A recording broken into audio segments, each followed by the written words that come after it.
ఒకవేళ యాక్సిడెంట్ అనేది పొరపాటున యాక్సిడెంట్ అనేది ఏదైనా ఎవరైనా ఇంటెన్షనల్ గా చేసే కార్యక్రమం కాదు. ఒక గొర్రెల కాపరి 40 సంవత్సరాల వయసులో ఆ గొర్రెల కాపరి ఉంటాడు. వయసు అయింది ఆల్మోస్ట్ ఇంచుమించు. రోడ్డు మీద గొర్రెలు కాసుకుంటా ఉన్న పరిస్థితుల మధ్య బైక్ లో యాక్సిడెంట్, బైక్ మీద యాక్సిడెంట్ జరిగితే దాంట్లో కుట్రకోణం ఎక్కడి నుంచి వస్తుంది? హత్య చేయాలి అని ముందుగానే ఆలోచన చేయాల్సిన పరిస్థితులు ఎందుకు వస్తాయి? ఆ మనిషి ఎవరో పరిచయం కూడా లేదు ఈ మనిషికి, ఈ పిల్లాడికి. వీళ్ళకి ఎవరికి పరిచయం కూడా లేదు. ఆ మనిషి ఈజ్ జస్ట్ పెడెస్ట్రన్. ఒక దారిన పోయే నడుచుకుంటూ పోయే ఒక వ్యక్తి. అన్ఫార్చునేట్ గా జరిగింది. చెయ్యాలనే ఉద్దేశం ఎవరికి ఉండదు. అలాంటి అన్ఫార్చునేట్ గా జరిగిన ఒక ఘటన పట్టుకుని ఈ పిల్లల కెరీర్ ను నాశనం చేయాలని చెప్పి ఆలోచన చేయడం ఎంత మటుకు ధర్మం? ఇది కరెక్టేనా? జస్ట్ బికాస్ అప్పల్ రాజ్ అనే వ్యక్తి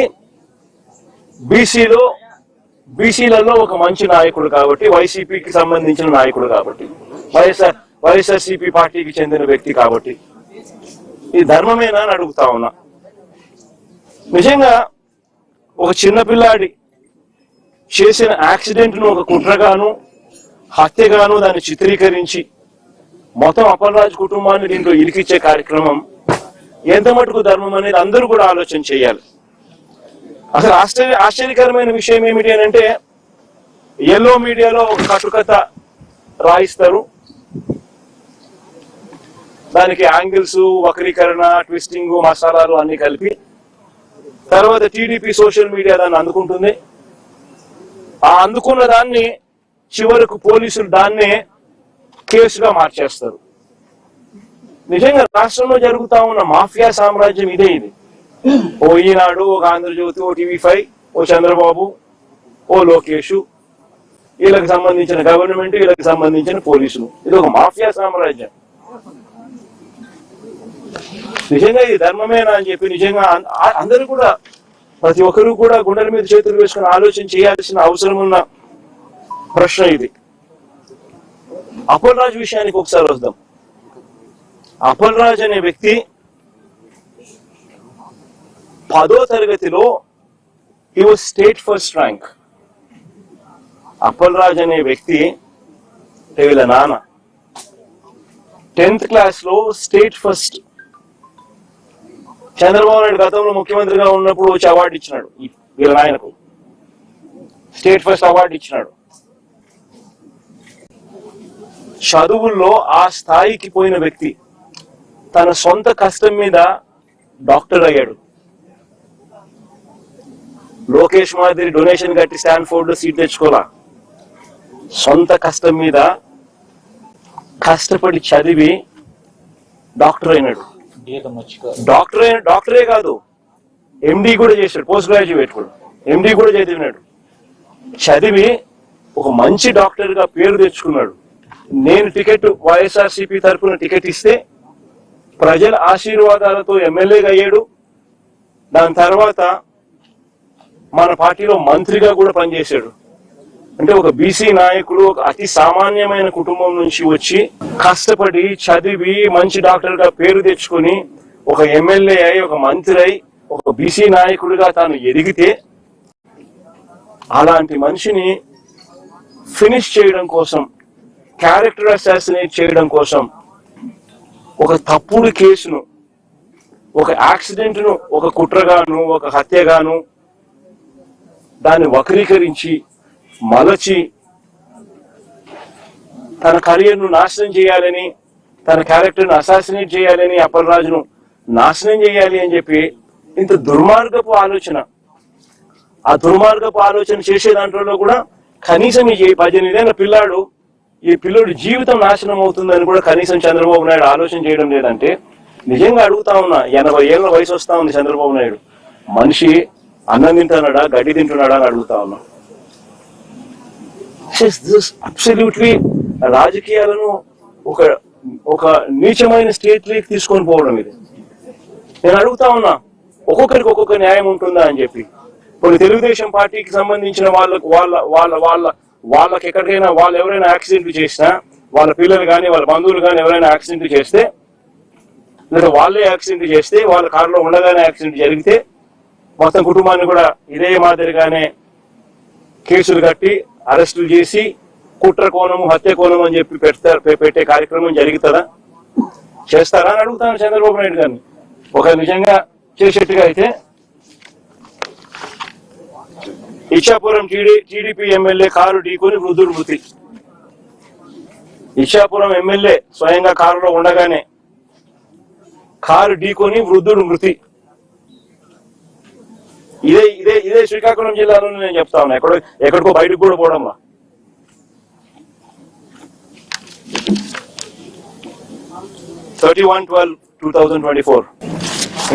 ఇంకో కేసు కూడా ఏదో ఉంది కదా, పాతపట్నం ఎమ్మెల్యే మామిడి గోవింద్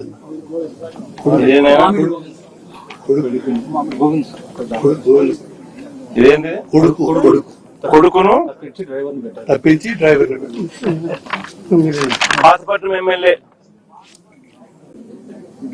ఇదే జిల్లాలోనే ఇదే తెలుగుదేశం పార్టీకి సంబంధించిన పాతపట్నం ఎమ్మెల్యేకి సంబంధించిన మరో కార్ యాక్సిడెంట్. వాళ్ళ అక్కడ ఎవరిని అరెస్ట్ చేసినారు? ఒక్కొక్కరికి ఒక్కొక్క న్యాయం వర్తింపజేస్తే నిజంగా బతకదు, వ్యవస్థ అనేది బతకదు. ఒక చెడు విత్తనాలు నాటుతా ఉన్నారు.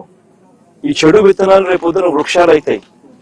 మీరు ఏదైతే నాటుతా ఉన్నారో రేపొద్దున అది ఒక వృక్షమై మొత్తం సిస్టమ్ ని నాశనం చేస్తుంది. అబ్సల్యూట్ గా అన్పార్డనబుల్, క్షమించరాని తప్పు ఇది. నిజంగా యాక్సిడెంట్ జరిగితే అసలు యాక్సిడెంట్ జరిగినప్పుడు 108 ఫోన్ చేసింది కూడా ఈ పిల్లోడే. 108 ఫోన్ చేసింది ఈ పిల్లోడే. మరి నిజంగా చెడు ఉద్దేశం ఉంటే ఈ పిల్లోడు ఎందుకు 108 ఫోన్ చేస్తాడు? 108కు ఈ పిల్లోడు ఫోన్ చేయడమే కాదు, సిపిఆర్ కూడా, అంటే వాళ్ళ నాన్న డాక్టర్ కాబట్టి ఈ పిల్లోడు కూడా చూసి సిపిఆర్ చేస్తే, అంటే చెస్ట్ సిపిఆర్ అంటే ఫుల్ చెస్ట్ హార్ట్ పంప్ చేసే సిపిఆర్ది వాళ్ళ ఆయన చేయడం చూసి ఆరాటపడి ఆ మనిషిని బతికించాలని చెప్పి సిపిఆర్ కూడా చేసినాడు అందరి ముందర. జరిగేదంతా అందరి ముందర జరుగుతున్న విషయాలే. అంటే ఆ మనిషిని కాపాడడం కోసం తాపత్రయపడ్డాడు. 108కి ఫోన్ చేసినాడు. మరి పోలీసులకు ఆ తర్వాత ఇన్ఫార్మ్ చేసింది కూడా ఈయన ఆయనే. మరి ఎవరైనా కూడా దాన్ని కప్పాలనో ఇంకొకటి చేయాలనో ఎవరు తాపత్రయపడాలా? ఒక అన్ఫార్చునేట్ ఇన్సిడెంట్ జరిగింది. ఒక అన్ఫార్చునేట్ ఇన్సిడెంట్ లో అందరూ కూడా కాపాడే ప్రయత్నమే చేస్తున్నారు తప్పనిచ్చి, దానికి బాధపడుతున్నారే తప్పనిచ్చి అది ఎవరు కూడా వాళ్ళ తప్పు లేదు. పాపం చేయగలిగింది ఏముంది? దాన్ని రాజకీయం చేయడం కోసం అని చెప్పి ఎంత దారుణంగా వీళ్ళు బిహేవ్ చేస్తా ఉన్నారు అని అంటే నిజంగా ఆశ్చర్యంగా అనిపిస్తుంది నాకైతే. ఇదే చంద్రబాబు నాయుడు గారు, నేను అడుగుతా ఉన్నా, ఈయన చేసింది ఏంది? యాక్సిడెంట్ లో మరణించిన ఆ వ్యక్తి, యాక్సిడెంట్ లో గొర్రెలు కాబట్టి మరణిస్తే దాన్ని రాజకీయం చేసేందుకు చంద్రబాబు నాయుడు ఏం చేసినాడు? పాఠశాలని యాదవ్ మంత్రిని పంపిస్తాడు. ఇక్కడ పాఠశాలని ఒక యాదవ్ మంత్రి ఇక్కడికి వచ్చి ఈడ ర్యాలీలు చేయిస్తాడు, కులాల మధ్య చిచ్చు పెట్టేదానికి. ధర్మమేనా ఇది? అంటే ఏ పక్కన మత్స్యకారుడే కదా, అంటే ఇల్లు కొట్టుకొని సావని అయినా. అంటే ఏం తప్పు చేసినాడు పిల్లోడు? ఒక యాక్సిడెంట్ జరిగింది, పొరపాటున జరిగింది. జరిగిన దానికి నిజంగా మనుషుల్లో ఎవరైనా ఉంటే వాళ్ళతో ఇద్దరితో కూర్చోబెట్టుకొని పొరపాటు జరిగిందమ్మా, కాంపెన్సేషన్ ఇంతకన్నా ఇంత ఎక్కువ ఇస్తామమ్మా, నీ కుటుంబాన్ని పూర్తిగా మేమే అన్ని రకాలుగా చూసుకుంటామమ్మా అని చెప్పి వీళ్ళతో భరోసా ఇప్పించాలి. నిజంగా అప్పలరాజు కూడా ఆ పని కూడా చేయడానికి కూడా ముందు కూడా పోయినాడు పాపం, మంచి ఉద్దేశంతో మంచి మనసుతోనే. ఇప్పుడు వీళ్ళు ఏం చేస్తా ఉన్నారు? దీన్ని రాజకీయం చేసి చెడగొట్టి వాళ్ళకి జరిగే మంచి కూడా జరగకోకుండా రాజకీయంగా ఒక యాదవ్ మంత్రిని ఇంటికి పంపించి ఒక యాదవ్ను అప్పలరాజు అంటే ఓ మత్స్యకారుడు ఈ పిల్లోడు 18 ఏళ్ళ పిల్లోడు కుట్ర చేసినాడంట, హత్య చేసినాడంట అని ర్యాలీలు. నిజంగా నేను అడుగుతా ఉన్నా, ఇదే చంద్రబాబు నాయుడు గారిని అడుగుతా ఉన్నా, నీకు మనిషివా రాక్షసుడివా అన్నది ఒకసారి నువ్వు ఆలోచన చేసుకోవాలా అని చెప్పి చంద్రబాబు నాయుడు గట్టిగా నిలదీస్తూ అడుగుతా ఉన్నా. ఎందుకంటే ఒక మనిషి అనేవానికి మనసు ఉండాలి. This is beyond repair. అంటే ఒక ఏ ఇన్సిడెంట్ అయినా కానీ వదలకూడదు, దాన్ని ట్విస్ట్ చేయాలా, వక్రీకరించాలా, ఎవరినైనా నాశనం చేయాలా, నీ రాజకీయ అవసరాల కోసమని ఆలోచన చేయడం దుర్మార్గం అనిపించడం లేదా మీకు? Absolutely disgraceful. నిజంగా అడుగుతాను, ఇదే యాదవుల మీద చంద్రబాబు నాయుడు గారికి నిజంగానే ఇంత ప్రేమ ఉంది అన్నమాట కొన్ని వాస్తవమేనా అంటే అది లేదు. మన ప్రకాశం జిల్లాలో యాదవులు గొర్రెలు కాస్తా ఉంటే, కొన్ని పొలాల్లోకి పోయి ఏదో గొర్రెలు కాస్తా ఉంటే చంద్రబాబు నాయుడుకి సంబంధించిన వాళ్ళు యాదవులను కొట్టారు ప్రకాశం జిల్లాలో. It's been reported. కొడితే కేసు ఎవరి మీద పెట్టారు తెలుసా? కొట్టడం మీద కాదు, యాదవుల మీద కేసు పెట్టారు. నిజంగా నేను మనిషికి యాదవుల మీద నిజంగా ప్రేమ ఉందా అని అడుగుతా ఉన్నా. విశాఖపట్నం మేయర్, మొట్టమొదట యాదవ మేయర్ చరిత్రలో ఇంతవరకు ఎప్పుడు విశాఖపట్నం మేయర్ గా ఒక యాదవ కులస్తులు ఎప్పుడు మేయర్ కాల. ఫస్ట్ టైం వైఎస్ఆర్సీపీ ప్రభుత్వంలో వైఎస్ఆర్సీపీ చేసింది ఒక యాదవ మహిళను మేయర్ గా. ఈయన ఏం చేశాడు చంద్రబాబు నాయుడు? ఆయన నెంబర్స్ లేకపోయినా ప్రలోభాలతో ఏం చేసినాడు? ఆయన దింపేసినాడు. ఇదే యాదవుల మీద ప్రేమ. అంతేందుకు విశాఖపట్నంలో వైఎస్ఆర్సీపీ యాదవ భవనం కోసం విశాఖపట్నంలో ల్యాండ్ ఇచ్చింది. ఆ ల్యాండ్కు శంకుస్థాపన చేసినారు. పనులు కూడా ప్రారంభమైనాయి. చంద్రబాబు నాయుడు వచ్చినాడు, క్యాన్సిల్ చేసినాడు. ఈ మనిషికి యాదవుల మీద ప్రేమ? అసలు యాదవులు కాదు, అసలు బీసీలు అంటే కూడా ఈ మనిషికి లెక్కలేదు. కొన్ని మత్స్యకారుల మీద ఏమైనా ఉందా అంటే లేదు. మత్స్యకారుల లీడర్లను నాశనం చేయడం, కుట్రలు పని వాళ్ళను కుట్ర కోణంతో వాళ్ళను చరిత్రహీనులుగా చేసే కార్యక్రమం చేయడం. మొన్న విశాఖపట్నంలో మత్స్యకారులు చనిపోతే 7 మంది వేటకు పోయి అందులో 6 మంది చనిపోతే కనీసం మానవత్వం చూపరా. ఒక మంత్రి పోలే కనీసం ఆ ఇళ్ళకాడికి, వాళ్ళని కనీసం ఓదార్చడానికి. పోయింది జగన్ అక్కడికి. ఈ మనిషి ఎవరి మీద ప్రేమ లేదు. పేదవాడు అనే మనిషి, పేదవాడి మీద అసలు ప్రేమే లేదు ఈ మనిషికి. బీసీలు ఓట్ బ్యాంక్ కింద వాడుకుంటాడే తప్ప బీసీల మీద ఏమాత్రం ప్రేమ లేదు. నిజంగా బీసీల మీద ప్రేమ ఉంటే అక్కచెల్లెమ్మలకు 0 వడ్డీ పథకం. అందరికన్నా నష్టపోయేది బీసీలే, బీదోళ్లే. ఎలక్షన్ మేనిఫెస్టో ఒకసారి చూడండి. 0 వడ్డీని 3 లక్షలు కాదు 10 లక్షలకి పెంచి చేస్తానని చెప్పి 0 వడ్డీ ఇస్తానని చెప్పి మేనిఫెస్టోలో కనిపిస్తుంది. 2 ఏళ్ళు అయింది, 3వ సంవత్సరం. ఇంతకు ముందు ఇస్తా ఉన్న 0 వడ్డీ ఇప్పుడు కూడా రద్దు చేసినాడు. పొదుపు సంఘాల రుణాలు తగ్గిపోయినాయి. 20,000 చిల్లర కోట్ల నుంచి వైఎస్ఆర్సీపీ ప్రభుత్వ హయాంలో 49,000 కోట్లకు మేము తీసుకొని పోతే, ఈ ప్రభుత్వం వచ్చిన తర్వాత చంద్రబాబు నాయుడు గారి హయాంలో 49,000 కోట్ల నుంచి పొదుపు సంఘాల రుణాలు ఈ రోజు తగ్గిపోయి 49,000 నుంచి 30 చిల్లర కోట్లకు వచ్చింది. 39,000 ఎంతో తగ్గిపోయి. చేయూత లేదు, ఆసరా లేదు, 0 వడ్డీ లేదు. గతంలో వైఎస్ఆర్సీపీ హయాంలో ఉన్న పథకాలన్నీ రద్దు. ఫీజు రీఇంబర్స్మెంట్ బకాయిలు దాదాపుగా 9,000 కోట్లు ఉన్నాయి. విద్యా దీవెన, వసతి దీవెన బకాయిలు. పిల్లలు చదువులు మానేస్తా ఉన్న పరిస్థితులు, చదువులు చదవలేక. అందరికన్నా నష్టపోయేది బీసీలే. ఈయన బీసీల గురించి మాట్లాడేది.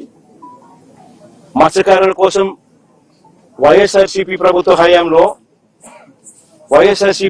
హయాంలో మత్స్యకారుల కోసం ఎప్పుడు జరగని విధంగా 10 ఫిషింగ్ హార్బర్లు, 10 ఫిషింగ్ హార్బర్లు, 4 కోట్లు మన హయాంలో 6 ఫిష్ ల్యాండింగ్ సెంటర్లు మనం ప్లాన్ చేస్తే కట్టడం మొదలెడితే ఈ మనిషి వచ్చిన తర్వాత ఏం చేస్తా ఉన్నాడు? ఇదే శ్రీకాకుళం జిల్లాలోనే మూలపేట పోర్టు ఎవరు మొదలు పెట్టారు? ఇదే శ్రీకాకుళం జిల్లాలోనే బోడగట్లపాలెం, మంచినీళ్ళపేట ఫిషింగ్ హార్బర్లు ఎవరు తీసుకొచ్చారు? వైఎస్ఆర్సీపీ ప్రభుత్వం. ఈయన ఏం చేస్తా ఉన్నాడు? స్కాములు చేస్తూ దానికి అమ్మకానికి పెట్టినాడు. స్కాములు చేయడం కోసం స్కాములు చేస్తూ పోర్టులు అమ్మకానికి, ఫిషింగ్ హార్బర్లు అమ్మకానికి, మత్స్యకారుల జీవితాలను సర్వనాశనం చేయడానికి కోసం ఈ మనిషి రెడీగా ఉన్నాడు. అసలు ఈ మనిషి చంద్రబాబు నాయుడు అనే వ్యక్తి సూపర్ 6లు లేవు, సూపర్ 7లు లేవు. ఎన్నికలప్పుడు బాండ్లు ఇచ్చినాడు, ప్రతి ఇంటికి పోయి బాండ్ ఇచ్చినాడు. పిల్లలు కనపడితే అదే ఏమన్నాడు, నీకు 36,000, నీకు 36,000, నీకు 36,000. అమ్మ కనపడితే ఏమన్నాడు, నీకు 1500 నెల, నీకు 1500, నీకు 1500, నీకు 1500 అంటే 18,000, నీకు 18,000, నీకు 18,000, నీకు 18,000. మళ్ళీ 50 ఏళ్ళ ముసలి ఎవరు కనపడలేదు, విలేకరులు ఎవరు కనపడవు. 50 ఏళ్ళలో 50 ఏళ్ళ ఎవరు కనపడితే ఏమంటాడు, నీకు 48,000, నీకు 48,000, నీకు 48,000. అందరికి బాండ్లు. అమ్మఒడి 15,000 కదా దేవుడు ఎరుగు, అందరికి ఇస్తాను కదా దేవుడు ఎరుగు. 9,000, 8,000, అది కూడా ఒక ఫస్ట్ సంవత్సరం ఎవరికోటి. నోరు తెలిస్తే అబద్ధాలు, చేస్తేదంతా మోసాలు. ఇవన్నీ ఎవరైనా ప్రశ్నిస్తే, ప్రశ్నించే గొంతులు ఎక్కడైనా కనిపిస్తే వాళ్ళని ఇబ్బంది పెట్టడం, ప్రశ్నించే గొంతు లేకుండా చేయడం కోసం అని చెప్పి వాళ్ళ మీద ఆ తప్పుడు కేసులు, తప్పుడు ఆరోపణలు, వాళ్ళ జీవితాలు నాశనం అవుతాయని అన్న కనీస జ్ఞానం కూడా లేకుండా వాళ్ళ జీవితాలతో చెలగాటాలి. ఇది చంద్రబాబు నాయుడు గారి ప్రభుత్వం మనం చూస్తా ఉన్న వాస్తవాలు. నేను ఒకటే చెప్తా ఉన్నా, ఈ కుటుంబానికి, అప్పలరాజు కుటుంబానికి వైఎస్ఆర్సీపీ పార్టీ అండగా ఉంటుంది, తోడుగా ఉంటుంది. నా చెల్లెలు అప్పలరాజు భార్య అన్ని రకాలుగా తోడుగా ఉంటారు వైఎస్ఆర్సీపీ అని చెప్పి మరొకసారి భరోసా ఇస్తాను. పార్టీ అన్ని రకాలుగా తోడుగా ఉంటుంది. అప్పలరాజు కూడా న్యాయమే గెలుస్తుంది, ధర్మమే గెలుస్తుంది. అప్పలరాజు కూడా ఖచ్చితంగా త్వరగానే బయటకు వస్తాడు. ఎందుకంటే న్యాయస్థానాలు ఇంకా బ్రతికే ఉన్నాయి ఈ దేశంలోను, ఈ రాష్ట్రంలోను అన్న వాస్తవం కూడా నిజమే. కాబట్టి త్వరలోనే ఆయన బయటకు వస్తాడు. బయటకు వచ్చిన తర్వాత చంద్రబాబు నాయుడు గారి ప్రభుత్వం మీద జరగబోయే యుద్ధం ఇంకా తీవ్ర స్థాయిలో, ఇంకా గట్టిగా కూడా చేసే కార్యక్రమం కూడా వైఎస్ఆర్సీపీ ఖచ్చితంగా చేస్తుంది.